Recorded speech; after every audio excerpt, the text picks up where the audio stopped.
আব্বা মরার আগে এত টাকা দেনা করছে, এটা শুই না তো আমগরও কষ্ট হইতাছে। শিয়াব কোনো টাকা পয়সা দিতে পারবো না।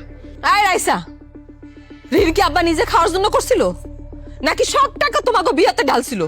সব ভুলে গেছে এখন? শিহাব, নিজের বউয়ের কথা মতো নাচতে তো চলবো না এখন। বোবা হয়ে গেছো কে? কিরে শিহাব, তুই ভুলে গেছস? বিয়ার সময় তো তুই কিছু করতি না, বেকার আসিলি। তুই তো আব্বারে ধরছস। তুই বলছস আব্বা আমার বিয়াতে 400 লোক খাওয়াই দিব, না হলে মান সম্মান থাকবো না। আমার বন্ধু বান্ধব আছে 200। আবার কি কইছস? তোর বউর স্বর্ণ গয়না দিতে হইব, ওইগুলা দিতে গিয়ে তো আব্বা ঋণ করছে।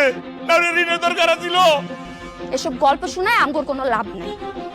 কি হলো জামাল মিয়া, আমরা দুজনকে খাড়ায় থাকবো? আর বুঝলাম না, তোমরা দুইটা দামড়া পোলা থাকতে এই চাচার লাশকে এখানে পচবো?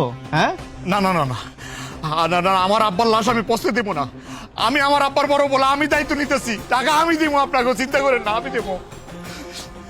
আমার মায়েরা দিন দিন আরো বেশি অসুস্থ হয়ে যাইতেছে, তুমি তো ঠিক মতো চিকিৎসাটাও করাইতে পারতেছো না।